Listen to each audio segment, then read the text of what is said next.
जो मिसल हजरता व हवारश के रहीना,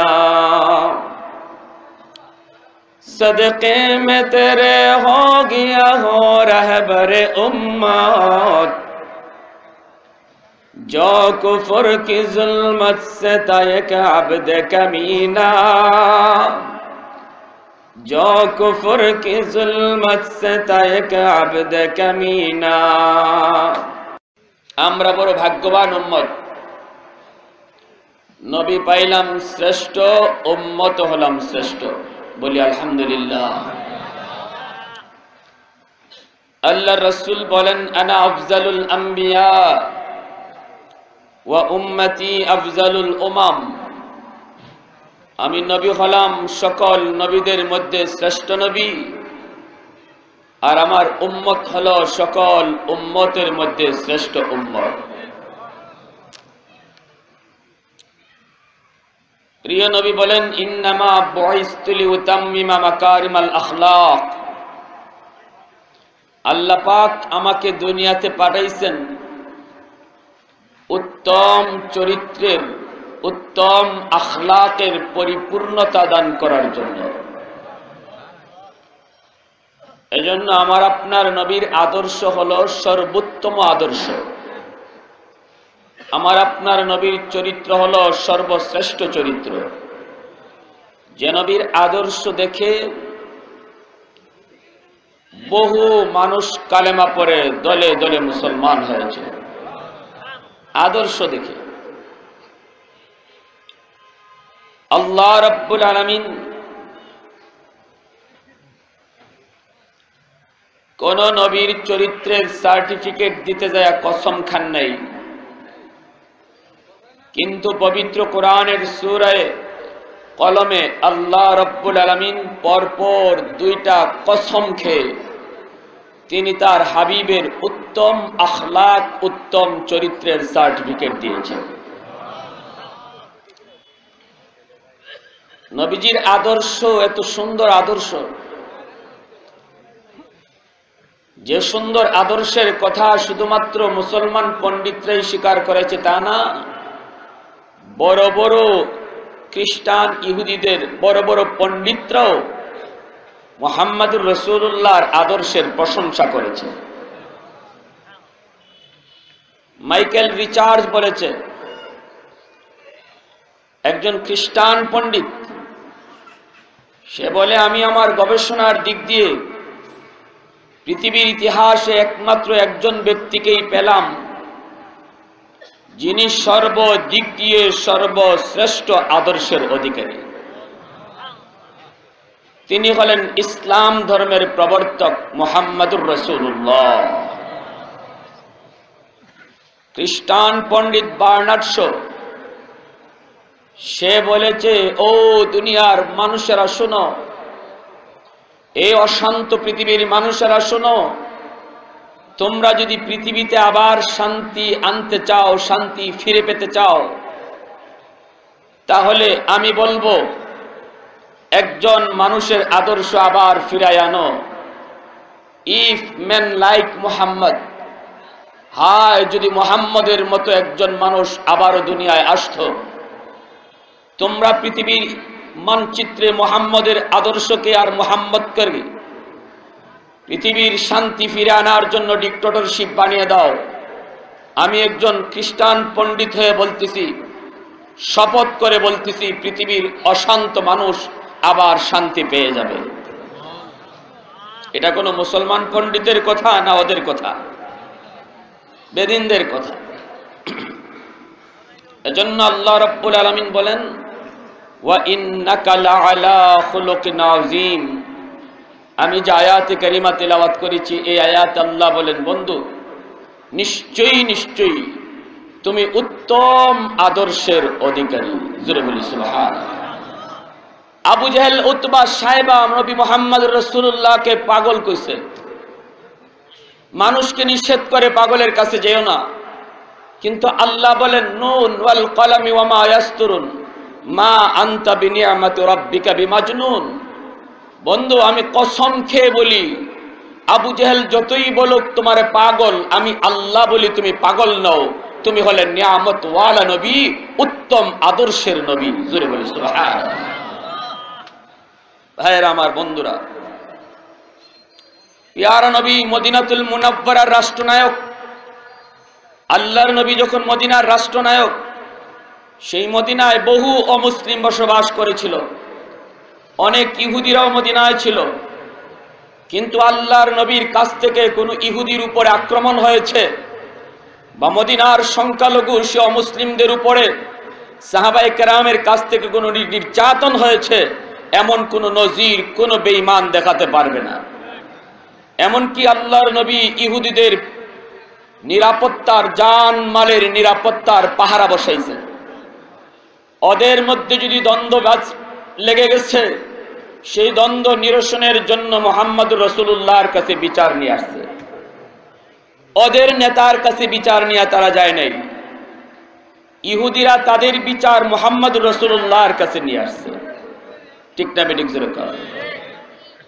আল্লাহর নবী সেই উম্মতেরা আজকে পৃথিবীর প্রত্যন্ত অঞ্চলে তারা নির্যাতিত সংখ্যালঘু হওয়ার কারণে, বিশেষ করে বাংলাদেশের পাশের দেশ মিয়ানমারের আরাকান, সেখানে মুসলমান সংখ্যালঘু হওয়ার কারণে আজকে নির্যাতিত। শুধু নির্যাতিত নয়, যে পরিমাণ রক্তের স্রোত মুসলমানের তাদের জমিনের উপর দিয়ে, পানির উপর দিয়ে, ড্রেইনের ভিতর দিয়ে বয়ে যাচ্ছে, সেই ইতিহাস পড়লে, সেই খবর পাইলে কোনো মানুষ, কোনো মুসলমান তো বহুদূরে, একজন মানুষ যদি সে হয়ে থাকে, মনুষ্যত্ব তার ভিতরে থাকে, তার চোখের পানি রাখতে পারে না। ঠিক না বেঠিক? জোরে কর।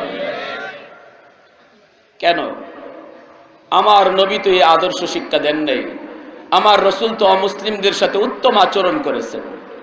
বহু মুসলিম প্রিয় নবীর আদর্শ দেখে কালেমা পড়ে মুসলমান হয়েছে।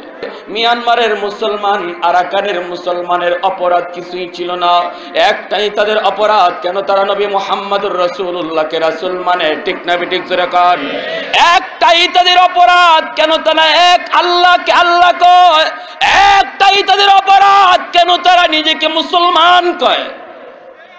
ও ভাইয়েরা, বন্ধুরা, আইসা অফার দে, কয় তুই আগে বৌদ্ধ হয়ে যা, তুই যদি বৌদ্ধ ধর্ম গ্রহণ করস তোরে মারমু না। কিন্তু মিয়ানমারের আরাকানের মুসলমান কয় না, যেই সত্য ধর্মের সন্ধান পেয়েছি, যেই সত্য নবীর সন্ধান পেয়েছি, যেই সত্য কালেমার সন্ধান পেয়েছি, জান যাবে যাক, শহীদ হয়ে যাব, কিন্তু ঈমান মুহূর্তের জন্য ছাড়তে রাজি হব না। একজন মহিলা, সে বলতেছে তার সাক্ষাৎকারে, যে আমাদের ঘর বাড়ি আগুন দিয়ে জ্বালায় দিছে, আমি আমার দুইটা বাচ্চা আর স্বামীকে নিয়ে রাত দিন শুধু জঙ্গলের ভিতর দিয়ে দৌড়াইতেছি বাংলাদেশের সীমান্তে আসার জন্য। সেই মহিলা বলে, আমার পেটে হলো 9 মাসের বাচ্চা, 9 মাসের সন্তান লইয়া সাথে দুইটা বাচ্চা নিয়ে, স্বামী নিয়ে শুধু জঙ্গলে জঙ্গলে দৌড়াইলাম। ওই অবস্থায় জঙ্গলের ভিতরেই আমার প্রসব ব্যথা শুরু হয়ে গেছে। মহিলা বলতেছে, জঙ্গলের ভিতরে আমার সন্তান দুনিয়া আসে, আমি আমার নবজাতক সন্তানকে মার একটু দুধ খাওয়াবো, সেই সুযোগটুকু আমার হাতে ছিল না। একটু দিব, তাপ দিব, সেই সুযোগটুকু ছিল না। পিছনের দিকে হায়নার দল, দুশ্মনের দল মানুষ হত্যা করতে করতে পাগলের মতো আসতেছে। এই অবস্থায় আমি মা আমার দুধের বাচ্চাটারে কুলে নিয়া আবার দৌড় শুরু করলাম। প্রচন্ড শীত আর কষ্টে আমার দুধের শিশুটা আমার কুলেই মারা গেল। সেই সন্তানকে দাফন করার মতো সময় আমি মার হাতে ছিল না। জঙ্গলের ভিতরে লাশটা ফালাইয়া দুইটা বাচ্চারে সাথে নিয়ে আসে আবার দৌড়তে লাগলো। যেই নাফ নদীর কিনারা আসে, নদী পার হয়ে ওই পারে আসবে, মহিলা বলে, তাকায়া দেখি আমার স্বামী আমার সাথে নাই, জঙ্গলের ভিতরে কোথায় তিনি হারায় গেছেন। সে কোথায় আমি জানি না, আমি কোথায় সে জানে না। নদী পার হব, দুটা বাচ্চা কান্দে, মার কাপড় ধরে কান্দে আর বলে, আম্মু আম্মু আমরা কোথায় যাব। কয় বাবা নদীর ওই পারে যাব। তখন কান্দে আর বলে আম্মু ওখানে গেলে কি আমাদেরকে ওরা মারবে না? তখন মা বলে না বাজান, ওরা মারবে না, ওরা আমাদের মুসলমান ভাই, ওরা আমাদেরকে মারবে না। দুটা বাচ্চা নিয়ে মা নৌকায় উঠলো। সেই মহিলা বলে বাংলাদেশের সীমান্তে নৌকা ভিড়াবো, কিন্তু সেখানেও নিষেধাজ্ঞা। একদিকে দুশ্মনদের বন্দুকের নল, নদীর এক পারে দুশ্মনের বন্দুকের নল, আরেক পারে আবার মুসলমান ভাই হলো, তাদের পক্ষ থেকে নিষেধাজ্ঞা। অসংখ্য অগণিত মহিলা শিশু বাচ্চা নিয়ে নদীর পানিতে তারা নৌকায় ভাসতেছে, না এই পার না ওই পার। আমার ভাইয়েরা বন্ধুরা, আজকে মিয়ানমারের শিশু বাচ্চাদের কান্নার আওয়াজে আকাশ বাতাস ভারী হয়ে আসছে। আজকে নারীদের ঘরে ঢুকে ঢুকে আমার আপনার মা বোনদের ইজ্জত নষ্ট করতেছে সেই হায়েনার দল, বৌদ্ধ হায়েনার দল। 10 বছরের উপরে বাচ্চা হলেই তারে গুলি করে হত্যা করে, এইভাবে রক্তের স্রোত বয়া দিচ্ছে। আমার ভাইয়েরা বন্ধুরা, আবার বলুন, তারা আমাদের রক্তের ভাই না হলেও কালেমার ভাই, ঠিক না বেঠিক? জোরে খান। আল্লাহ রসুল বলেন আল মুসলিম আখুল মুসলিম, মুসলমান মুসলমানের ভাই, রক্তের বন্ধনের চেয়ে ইমানের বন্ধন বেশি মজবুত, ঠিক না বেঠিক? জোরে খান। রসুল বলেন আল মুসলিমুন কাজাসাদিন ওয়াহিদ ইন ইশতাকা আইনুহু ইশতাকা কুল্লুহু, দুনিয়ার সমস্ত মুসলমান একটা বডির মতো। দেহের কোন এক অঙ্গ যদি আঘাতপ্রাপ্ত হয়, সারা দেহ যেমন ব্যথা অনুভব করে, পৃথিবীর কোন প্রান্তে যদি কোনো একজন মুসলিম আঘাতপ্রাপ্ত হয়, আল্লাহ রসুল বলেন বুঝতে হবে সারা দুনিয়ার মুসলমান আঘাতপ্রাপ্ত হয়েছে। এজন্য আমার ভাইয়েরা বন্ধুরা, এই দেশটা মুসলমানের দেশ। এই দেশের প্রধানমন্ত্রী, মাননীয় প্রধানমন্ত্রী একজন সাচ্চা মুসলমান। আমরা তাকে 5 ওয়াক্ত নামাজ পড়তে দেখি, আমরা ওনাকে আল্লাহর ঘর বাইতুল্লাহ হজ করতে দেখেছি, আমরা ওনাকে নির্বাচনের আগে শাহজালাল শাহপরান আল্লাহর ওলিদের মাজার জিয়ারত করতে দেখেছি। এদেশের মন্ত্রী পরিষদে অধিকাংশ মুসলমান, বিরোধী দলীয় নেত্রী মুসলমান। নির্দ্বিধায় বলতে পারি এই দেশটা মুসলমানের দেশ। এই দেশের সকল মুসলমানের প্রাণের দাবি হলো বাংলাদেশের সরকারের পক্ষ থেকে, আমাদের বাংলাদেশের আর্মি প্রধানের পক্ষ থেকে মিয়ানমারের হায়েনাদেরকে আঙ্গুল তুলে হুঁশিয়ার করে দেওয়া হোক। অতি সত্বর আমার মুসলমান ভাইদের উপরে আঘাত বন্ধ করা হোক। যদি বন্ধ করা না হয়, বাংলাদেশের আর্মি বাহিনী, বাংলাদেশের বিডিআর বাহিনী, এদেশের তৌহিদি জনতা নিয়ে অতি সত্বর প্রতিশোধ নেওয়ার জন্য হায়েনাদের বিরুদ্ধে আমরা জিহাদ করতে রাজি আছি, ঠিক না বেঠিক? জোরে বলো। ইহুদির দল হুঁশিয়ার সাবধান, নারে তাকবীর। আমার ভাইয়েরা বন্ধুরা, এই উদ্যোগ, এই কর্মসূচি কোন সরকারের বিরুদ্ধে পক্ষে হবে না, সেটা হবে মুসলমানের কর্মসূচি, সেটা হবে কালেমার কর্মসূচি, কোরআনের কর্মসূচি। যদি আমি বলি মুসলমান, কারণ আমার কাছে আমার মুসলমানি দলের চেয়ে ছোট না বড়? জোরে কোন? আমার কাছে আমার ইমান দলের চেয়ে বড়। এজন্য ভাইয়েরা বন্ধুরা, সবাই আমরা স্বতঃস্ফূর্তভাবে প্রাণের দাবি জানাই। একটা দেশের সাথে বিচ্ছিন্নভাবে আন্দোলন করে কিছু করা সম্ভব নয়। একটা দেশের বিরুদ্ধে একটা দেশই আঙ্গুল তুলে হুঁশিয়ার করতে পারে। এজন্য আমাদের দাবি হলো, এদেশের প্রশাসন থেকে নিয়ে, এদেশের সামরিক বাহিনী থেকে নিয়ে সবার পক্ষ থেকে এই আওয়াজ তোলা হোক, অতি সত্বর বন্ধ করো। আমরা শান্তিপ্রিয় জাতি, আমরা শান্তি চাই না। ইসলাম শান্তির ধর্ম। পৃথিবীর মানচিত্রে ইসলাম কখনো মুসলমান অশান্তি সৃষ্টি করেছে, নজির কোনো বেঈমান দেখাতে পারবে না। আমরা কাউকে ধোঁকা দিয়ে হত্যা করি না।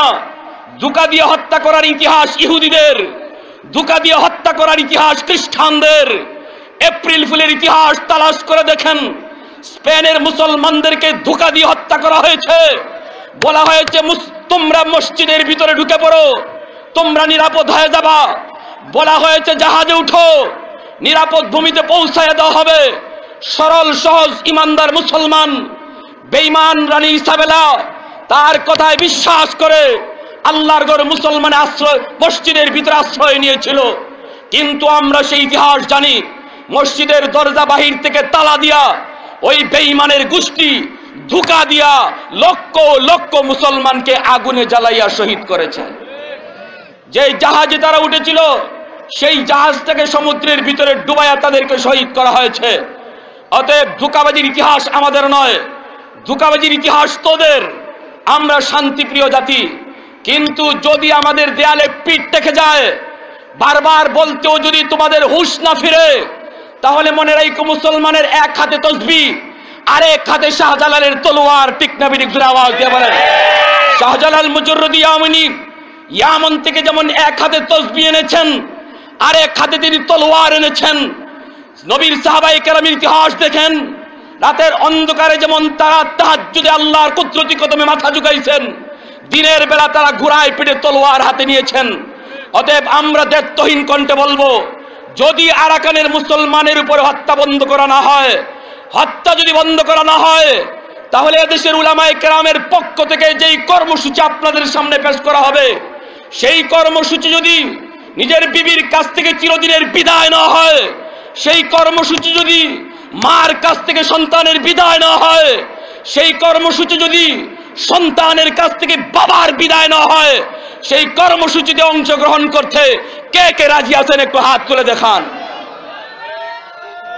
মাইকটা হাতে লন, স্লোগান দাঁড়ান দাঁড়ান। আপনারা মুসলমানের ইমানি পাওয়ার, আল্লাহু আকবরের আওয়াজে বাতিলের অন্তরাত্মা কেঁপে উঠবে।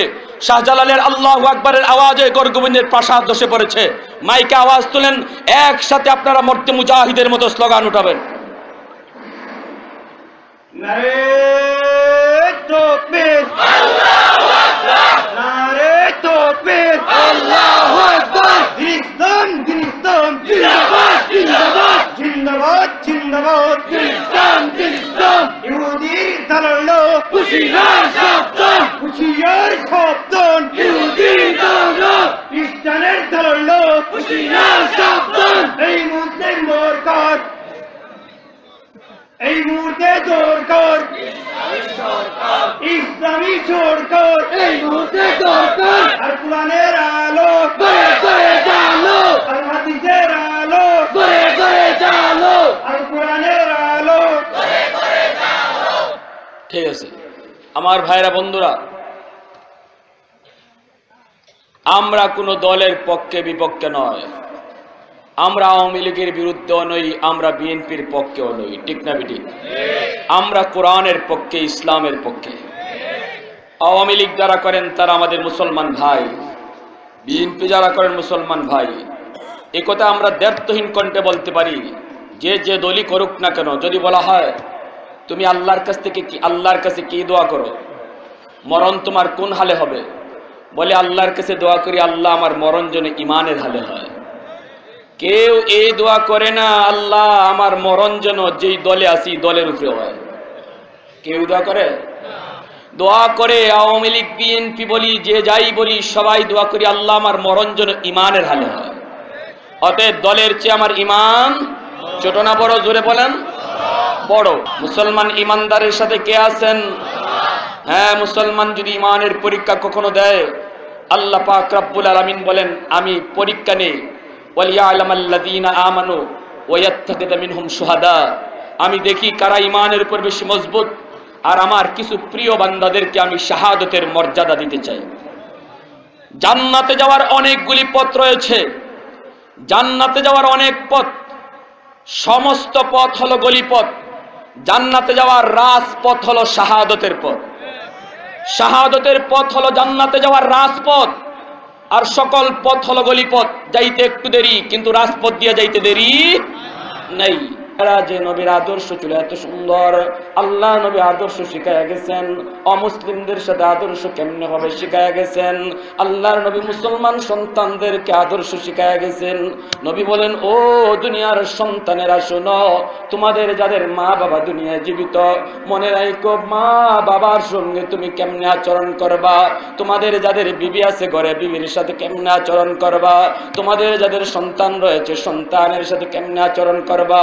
আল্লাহর নবী সকল সেক্টরে তার আদর্শ দেখায়া গেছেন। ঠিক না বেঠিক? জোরে কান।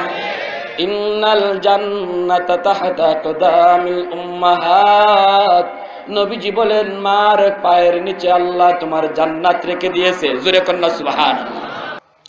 আমরা দোয়া করি এই মাহফিল থেকে আজকে আমার আহাদ ভাই বাপ মার জন্য প্রতি বছর মাহফিলের আয়োজন করে, আমারও লাগাতার আপনাদের মাঝে আসা হইতেছে। এজন্য আল্লাহ পাক এই মাহফিলকে কবুল করেন, তাদের এই আয়োজনকে আল্লাহ পাক কবুল করে বাপ মার কবরখানারে জান্নাতের টুকরা বানিয়ে দেন। আর আমরা যারা এখানে হাজির, সামর্থ্য থাকলে বাপ মার জন্য আমরা কিছু খরচ করব, যখন যার যে সময় সুযোগ হয় খরচ করা মাত্রই এর সওয়াবটুকু সাথে সাথে কবরে পৌঁছে দেওয়া হয়। আর বেশি বেশি করে দোয়া করব। আর জুম্মার নামাজ পড়ে কোন সন্তান বাপ মার কবর জিয়ারত করতে ভুলবো না। জুম্মার নামাজ পড়ে বাপ মার কবরের সামনে যায় হাজির হব। আল্লাহ পাক সবাইকে আমল করার তৌফিক। لقد جاءت رسل ربنا بالحق رب ارحمهما كما ربياني صغيرا اللهم إنك عفو كريم تحب العفو فاعف عنا। আল্লাহ আমরা গুনাহগার, তোমার নাম গফফার, জীবনের সমস্ত গুনাহ খাতা আপনি দয়া করে মাফ করে দাও। জানি না গো আল্লাহ আগামী বছর কে মাহফিলে বসি আর কে কবরে শুয়ে থাকি। আল্লাহ কত মানুষ ঘুমায় আর ঘুম থেকে উঠে না, কত মানুষ ঘর থেকে হাসি খুশি বের হয় আর ঘরে ফিরে আসে না, কত সন্তান বাবার আগে চলে যায়, কত নাতি দাদার আগে নানার আগে চলে যায়। আল্লাহ আমাদেরকে আপনি মৌতের আগে আগে আপনার মকবুল বান্দা হিসেবে কবুল করে নাও। আল্লাহ যারা হাত বাড়াইলাম, আমাদের মধ্যে যাদের মা নাই বাবা নাই, যাদের মাও নাই বাবাও নাই, আল্লাহ মেহেরবানি করে তাদের কবরকে জান্নাতের টুকরা বানিয়ে দাও। আল্লাহ আমার হাত ভাইয়ের আব্বা আম্মা, আল্লাহ দাদা দাদি নানা নানি আত্মীয় স্বজন যে যেখানে কবর দেশে শহীদ গো মাবুদ, আল্লাহ মেহেরবানি করে প্রত্যেকের কবরের জান্নাতের টুকরা বানিয়ে দাও। আয় আল্লাহ তাদের এই আয়োজনকে আপনি কবুল আর মঞ্জুর করে নাও। মাওলায়ে করিম আল্লাহ নাতি অসুস্থ হাসপাতাল, আল্লাহ গো মেহেরবানি করে আপনি তারে সুস্থ করে দাও। আয় আল্লাহ আপনার দরবারে দারুশ শিফা থেকে শিফায়ে দাইমি আজিলা নসিব ফরমাও। মাওলা আয় আল্লাহ বিদেশ বাড়িতে যারা আছে আপদ বিপদ থেকে তাদেরকে হেফাজত করো। আয় আল্লাহ আসমানি জমিনি বালা মুসিবত থেকে আমাদের সবাইকে হেফাজত করো। আম্মা আব্বা যাদের জীবিত তাদের খেদমত করার তৌফিক দাও। বাপ মার কথা মতো আমাদেরকে চলার তৌফিক দাও। ওয়াসাল্লাল্লাহু তাআলা আলা খাইরি খালকিহি মুহাম্মাদিন ওয়া আলিহি ওয়া আসহাবিহি আজমাইন। আমিন আমিন برحمتك يا أرحم الراحمين।